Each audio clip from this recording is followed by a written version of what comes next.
I'd like to talk today a little bit about novel writing and novel publishing in Canada, in CanLit, which really is a short form or rather a euphemism for ANCANLIT, primarily English language publishing in Canada, an issue that I will have to deal with in another post.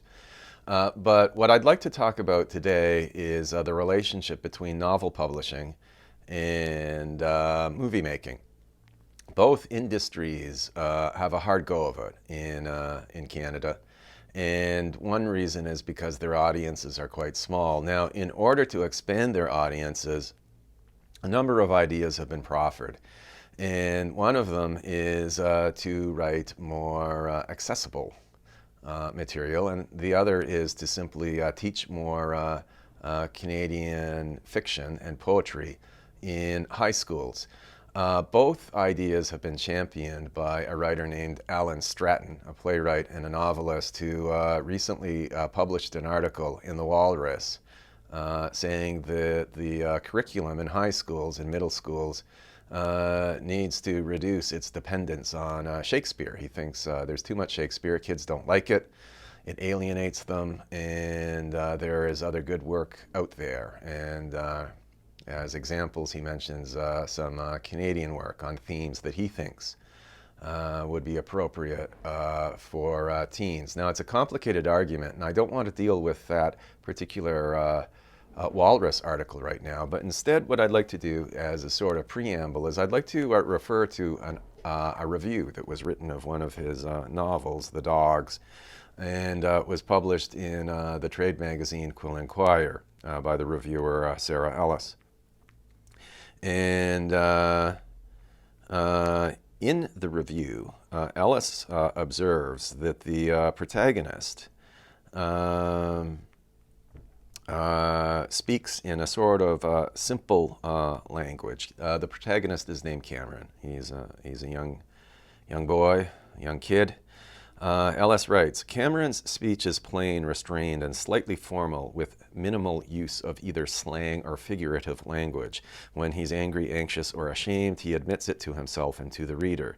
This kind of straightforward emotional signaling is characteristic of, quote, high-low, unquote, series books for reluctant readers. In this context, it reads not as contrived telling, but as poignant vulnerability. Likewise, the abundance of horror tropes, the howling of vicious dogs, the body in the trunk of a car, a scene in a foggy cemetery, skeletons under the barn floor, could be cheesy but aren't, etc.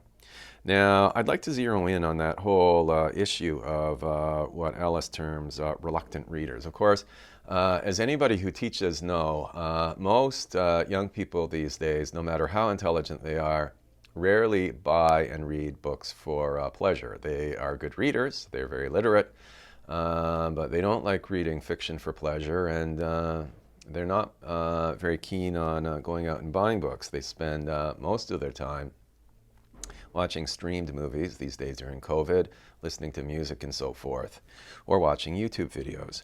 Now, the other thing that I'd like to focus on is this idea, this narrative strategy that Stratton adopts of having a protagonist who speaks in a very plain kind of voice, restrained and slightly formal, lack of slang or figurative language. That means Cameron doesn't joke, for example, doesn't use slang. Now, there may be other reasons why Stratton didn't want to tackle slang. He's older than I am, which is getting up there. So he may have felt that he wasn't in touch with the way young people speak these days. But it does definitely suggest, this review definitely does suggest that the book is rather humorless and written in a way that would be frankly boring to a more intelligent adolescent reader. Now, I think that this approach of high-low publishing for reluctant readers is misdirected in a general sense. And what I've noticed about young students, whether one categorizes them as reluctant readers or what, is that they are actually very, very perceptive and very attuned to wit in movies and TV shows.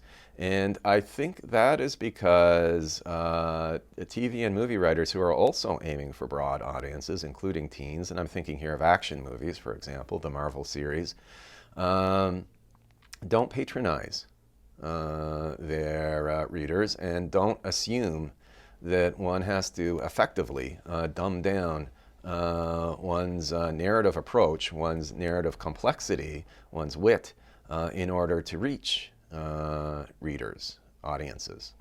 And I think there is this growing divide between a rather dumbed down print culture for young readers and a very witty, clever, elaborate, narratively and linguistically elaborate movie culture.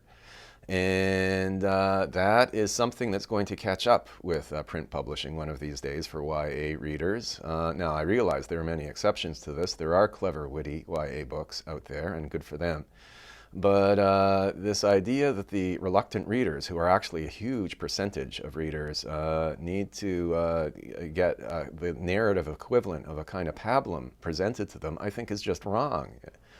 And I think a much better approach would be to write the novels directly as if they are movie scripts. Now, I have been trying this idea for many, many years, and I have been appalled by the amount of resistance that I've encountered from publishing folk. Now, this is particularly true in Canada. I mean, Canadians in publishing are small c conservatives, almost to a person. There are some advantages to that, but there are some big disadvantages. And there is a sort of subset of experimental fiction, which is very lively in Canada. But in terms of mainstream publishing, the idea of a screenplay as a novel meets with tremendous resistance, and I think that's a mistake.